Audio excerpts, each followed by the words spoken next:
Alright guys, it's Jerningham here. Apparently the police sources in London are having a stretch problem over the coronavirus. I mean, you would have thought they'd be on top of it like a rocket, like the army. Sorry about that, I got a bit of a cough. Anyway, let's play the video.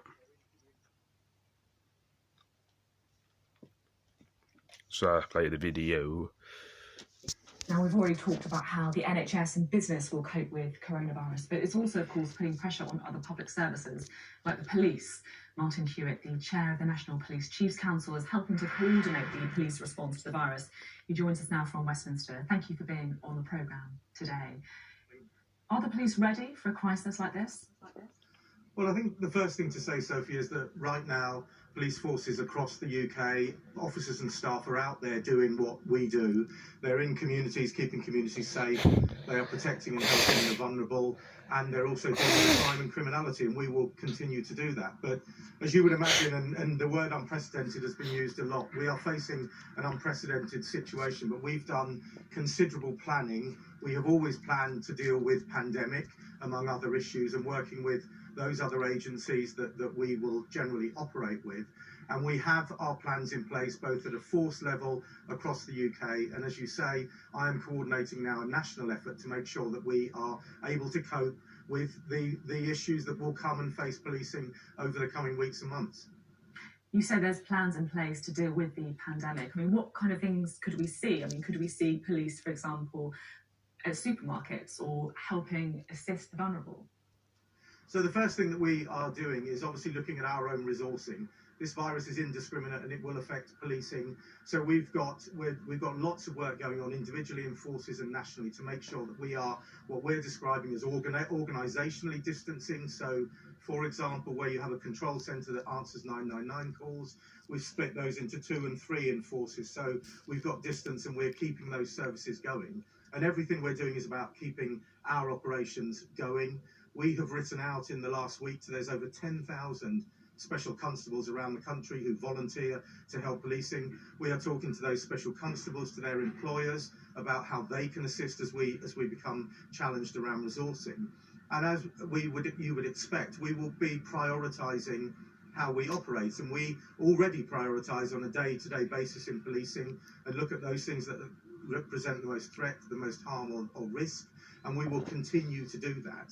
The public are being very cooperative at the moment, and as we know, people are starting to pay much more attention to the measures that are being asked to be adhered to, and I would really encourage everybody to follow the guidance and the advice that's coming out.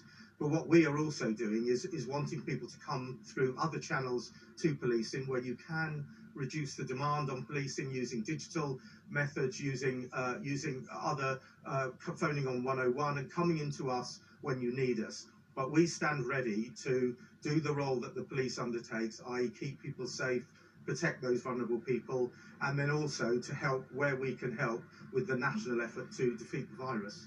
You were talking there a little bit earlier in your answer about prioritising. I just want to unpick what exactly that means, because of course the police will be facing additional pressures because of coronavirus. Does that mean that you are going to have to prioritise and certain lower level, for example, crimes may not end up being investigated?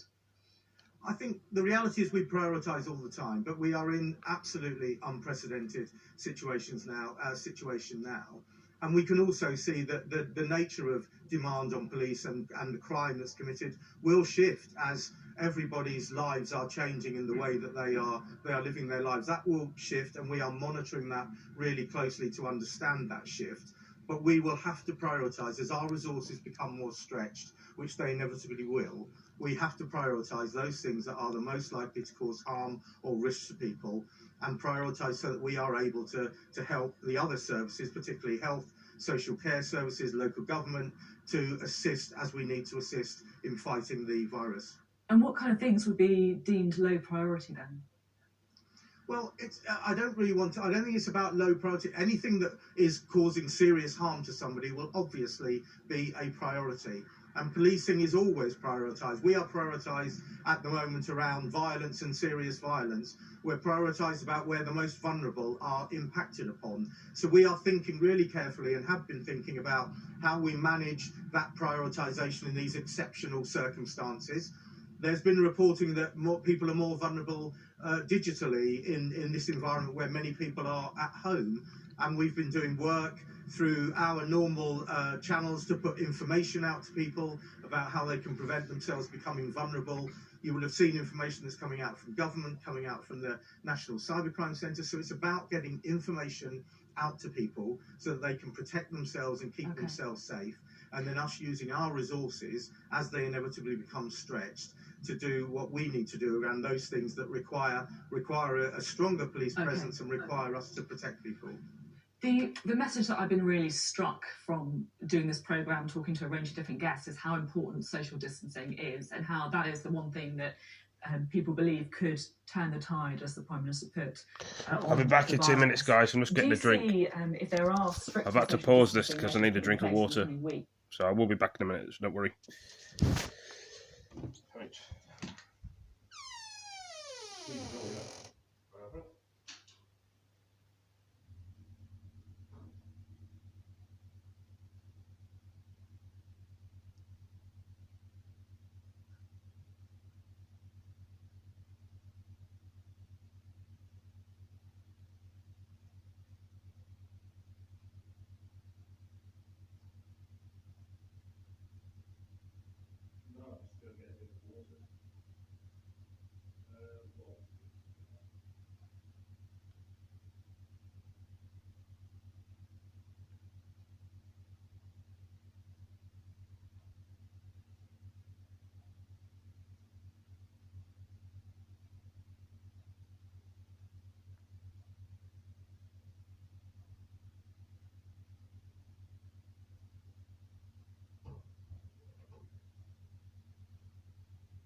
Sorry about that, guys.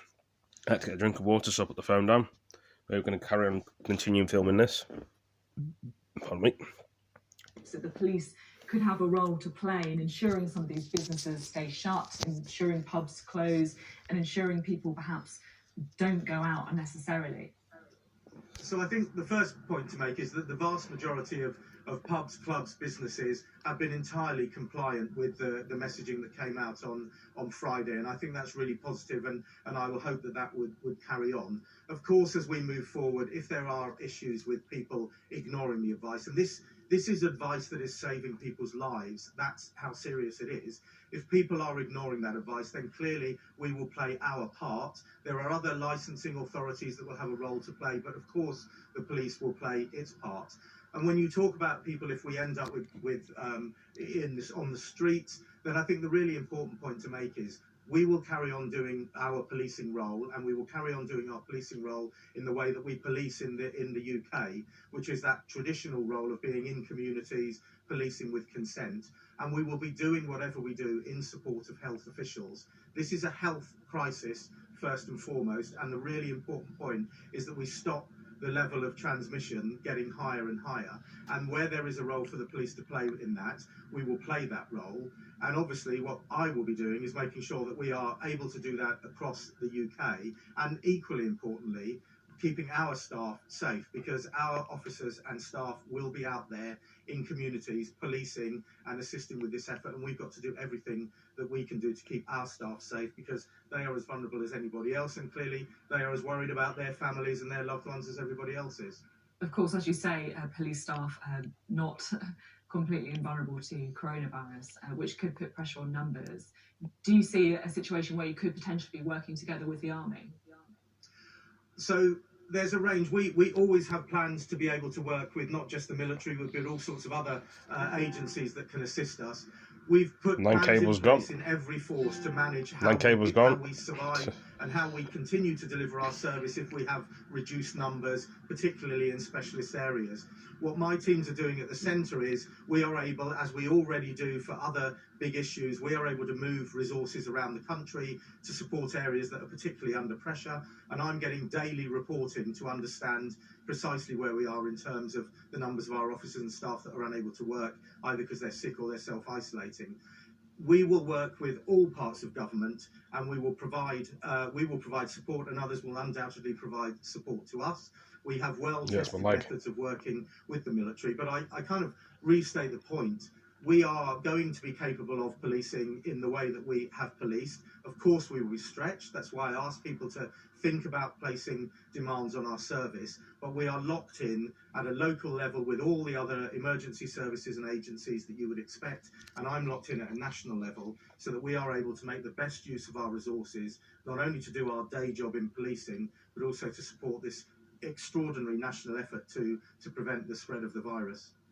Martin Hewitt, thank you very much for being on the programme today. Thank you. Well, that's what the policeman said about the corona thing. They're going to be stretched in the army and all sorts of other things. I hope you all enjoyed the video. Give it a like, give it a comment, share it with your friends, and I shall catch you guys in the video. Peace. Hit that notification bell as well. See you later, guys. Peace.